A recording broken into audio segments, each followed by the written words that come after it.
ये गुजरात में जब हिंदुत्व की बात हो रही है तो ये हिंदुत्व की ही बात हो रही है या फिर ये हिंदू मुसलमान हो रहा है जैसा कि आपके ओपोनेंट्स कह रहे हैं? देखिए, एक इसमें पहले मैं एक गंभीर बात कहना चाहूंगा। ये हिंदुत्व शब्द के साथ जो खिलवाड़ करने का प्रयास किया जाता है, अंग्रेजी में आपने हिंदुइज्म शब्द सुना होगा, पर कभी क्रिश्चियनिज्म या इस्लामिज्म वर्ड सुना है?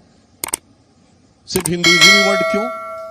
जैसे आपने कहा कैपिटलिज्म, कम्युनिज्म, वैसे हिंदुइज्म। ये एक षड्यंत्र है शब्दों के जाल में फंसाकर भारतीय संस्कृति को लांछित करने का प्रयास।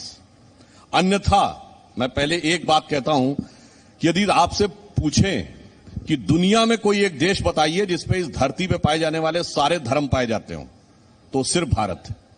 यहां तक कि पारसी, जोरोस्ट्रियन, जो अपनी जन्मभूमि ईरान से मिट गए, यहां फल फूल रहे हैं और बहुत शानदार स्थिति में हैं। दुनिया में एकमात्र देश, जब इजराइल के बनने के बाद यहूदियों पर अत्याचार का संकलन किया गया, तो एकमात्र देश जहां के यहूदियों ने लिखा कि अत्याचार तो छोड़िए, हमारे साथ भेदभाव नहीं हुआ, और तो और। दुनिया में एक देश बताइए जहां इस्लाम के सारे फिरके पाए जाते हो, तो वो भी सिर्फ भारत ही है। और वो सिर्फ इसलिए है क्योंकि भारत हिंदू संस्कृति का प्रतीक है। हिंदू और हिंदुत्व के कारण ही भारत में ये है। अब आते हैं गुजरात पे। मगर देखिए साहब, कितना परिवर्तन आ गया पिछले चुनाव से इस चुनाव तक। गुजरात में आते आते 2017 के गुजरात के चुनाव में आपको याद हो, राहुल गांधी जी मंदिर मंदिर घूम रहे थे, कुर्ते के ऊपर जनेऊ तक दिखाया जा रहा था।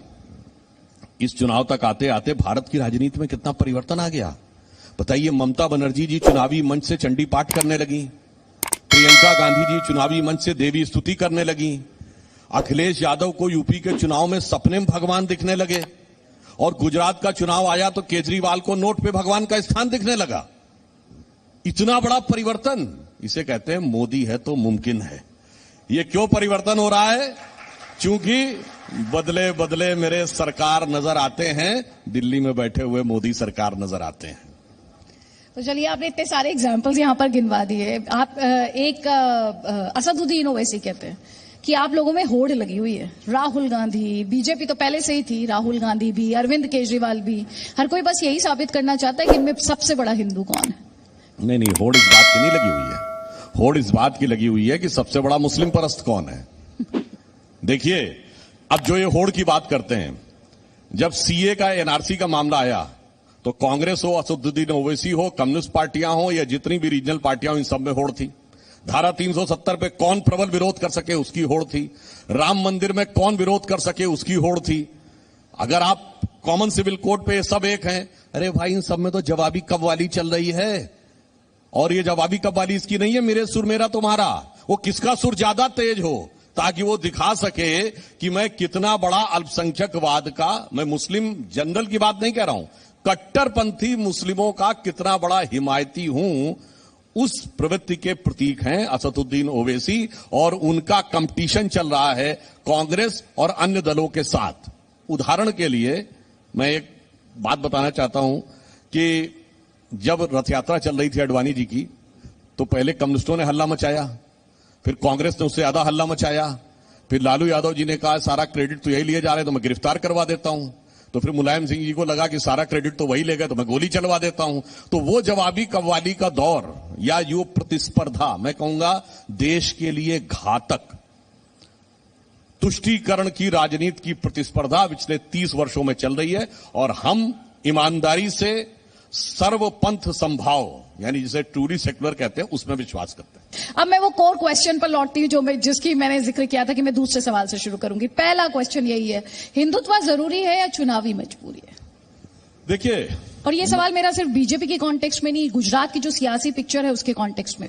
देखिए, हमारे लिए हिंदू धर्म और हिंदुत्व भारतीय संस्कृति का मूलभूत आधार तत्व है। बाकियों के लिए चुनावी है। मैं उदाहरण के साथ बोलना चाहता हूं। यह गुजरात की धरती है। स्वतंत्रता के तुरंत बाद यहां पर सोमनाथ के मंदिर का भव्य निर्माण सरदार पटेल साहब ने करवाया। किसी ने विरोध किया था? सब उसको एक्सेप्ट करने को तैयार थे। श्री राम जन्मभूमि में मूर्तियां प्रकट हुई 22-23 दिसंबर 1949 की रात। और आप लोगों को नहीं पता होगा, 12 साल तक मुस्लिम वर्ग पक्षकारी नहीं बना। वो दिसंबर 1961 में बना, जब 12 साल की मियाद पूरी होने में 11 दिन रह गए थे, 12 साल के बाद वो फोरफीट हो जाता क्लेम।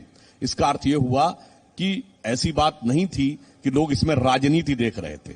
पर अफसोस क्या हुआ, जब से ये देश सेकुलर हो गया, संविधान के मूल प्रारूप में बाबा साहब अंबेडकर के संविधान में यह देश सेकुलर नहीं था। संविधान सभा की डिबेट पढ़ लीजिए, वहां कहा गया था माइनॉरिटी और सेकुलर दोनों शब्द एक साथ नहीं हो सकते। यदि कोई देश सेकुलर होगा तो माइनॉरिटी नहीं हो सकती, माइनॉरिटी है तो फिर सेकुलर वर्ड नहीं हो सकता। चूंकि पंडित नेहरू का बहुत आग्रह था कि माइनॉरिटी रखना है, इसलिए संविधान सभा की वह डिबेट, जिसमें प्रस्ताव केटी शाह जी जो गुजरात के ही थे उन्होंने रखा था, और इस पे लोकनाथ मिश्रा, एचएन मुखर्जी, जवाहरलाल नेहरू जी सबने अलग किया था। मगर लोकतंत्र के सबसे काले अध्याय में 1976 में इमरजेंसी लगा के सारे विपक्ष को जेल में डालकर और पूरे विपक्ष का दम घोटकर, लोकतंत्र का दम घोटकर जब 42वां संशोधन करके ये वर्ड डाला गया, सारी समस्या उसके बाद आई। मैं एक उदाहरण देना चाहता हूं। आज आप लोग देखते हैं किसी टीवी सीरियल में अगर कोई मुस्लिम कलाकार टीका लगा ले, कोई मुस्लिम महिला बिंदी लगा ले, टीवी सीरियल में तो फतवा जारी हो जाता है।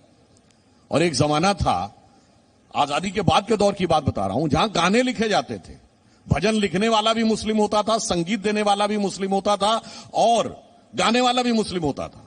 जैसे आपको याद हो, मन तरपट हरिदर्शन को आज, बड़ा फेमस गाना था ना, लिखा था शकील बदायूनी ने और म्यूजिक दिया था नौशाद अली ने और गाया था मोहम्मद रफी ने।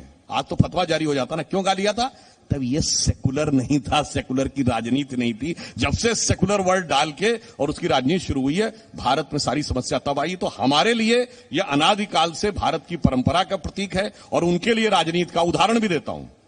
भारत की राजनीति में यदि एकमात्र उदाहरण है जब किसी पॉलिटिकल पार्टी ने अपने चुनाव अभियान की शुरुआत हिंदू के नाम से की हो, धर्म का नाम लेके की हो, तो नवंबर 1989 के लोकसभा चुनाव की शुरुआत राजीव गांधी जी ने अयोध्या से राम के नाम के साथ की, नवंबर 1989। और एक साल के बाद नवंबर 1990 यूपी में कार सेवकों पर गोली चलाने वाली मुलायम सिंह जी की सरकार को समर्थन देकर बचाया। इसे कहते हैं राजनीति, कि जैसा राजनीतिक हित लगा तो हम भक्त और नहीं तो राम भक्तों के हथियारों के साथ भी खड़े हो गए। सुधांशु जी, आपकी वाकपटुता और जिस तरह से आपको कोई कॉर्नर नहीं कर सकता, बहुत डिबेट्स किए मैंने, लेकिन आपने ना मेरे सवाल का जवाब नहीं दिया।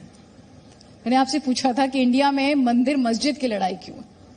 हम एक बात कहना चाहते हैं, जो लोग मंदिर मस्जिद की लड़ाई की बात कर रहे हैं, मैंने इसका उत्तर दे दिया। सोमनाथ का मंदिर बना, किस मुस्लिम ने अपोज किया था?